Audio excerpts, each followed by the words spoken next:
Donc nous avons eu l'année dernière les Rats Perchés sur Arras.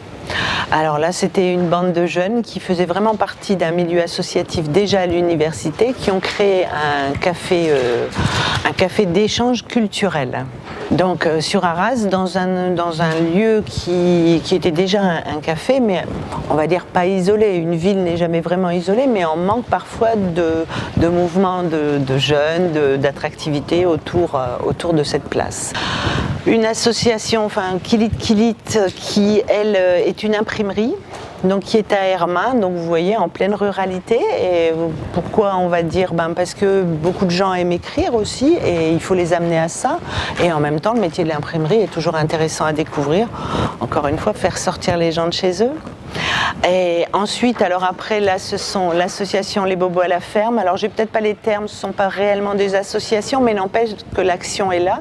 Donc, c'est vrai que ce sont les deux derniers, un des deux derniers que nous avons eu. Donc, Les Bobos à la ferme, c'est un accueil, en fait, d'enfants handicapés avec une histoire assez tragique qui a déjà été relatée, mais encore une fois aussi en pleine campagne, dans un cadre idéal, je pense, pour accueillir des enfants handicapés et des personnes aussi.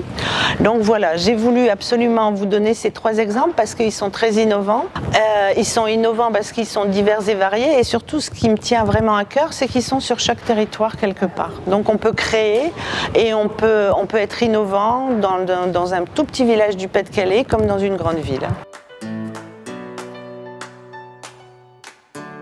Alors ce budget citoyen, c'est issu en fait des appels à manifestation d'initiative, les exemples donnés juste avant, où en fait chaque porteur va pouvoir déposer son projet.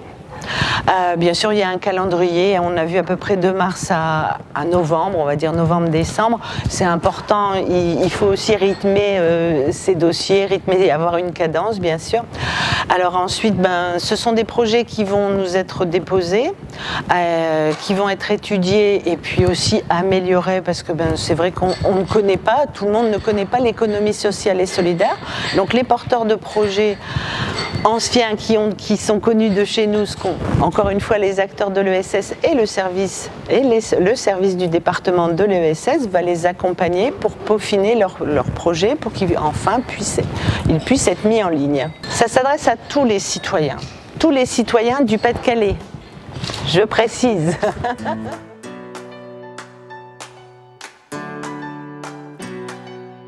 Tant qui mieux qu'un citoyen d'un territoire, c'est ce qu'il y a de mieux pour son territoire.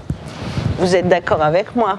Je pense que même nous, élus, et moi qui privilégie effectivement le terrain, je ne serai jamais dans tel endroit puisque je n'y vis pas les besoins réels sur ce territoire. Là, nous redonnons, ce que j'ai dit en fait ce matin, nous redonnons aux citoyens le fait de pouvoir choisir ce qui leur convient sur leur territoire par un vote. Parce qu'effectivement, nous avons vu malheureusement avec les résultats des élections diverses et variées, c'est vrai que ces 2 dernières années ont quand même été assez fournies en élections. Nous nous sommes rendus compte qu'effectivement l'abstention devenait de plus en plus importante. Et je pense que par ce projet, nous pouvons au moins redonner aux citoyens l'envie de voter, l'envie de s'impliquer.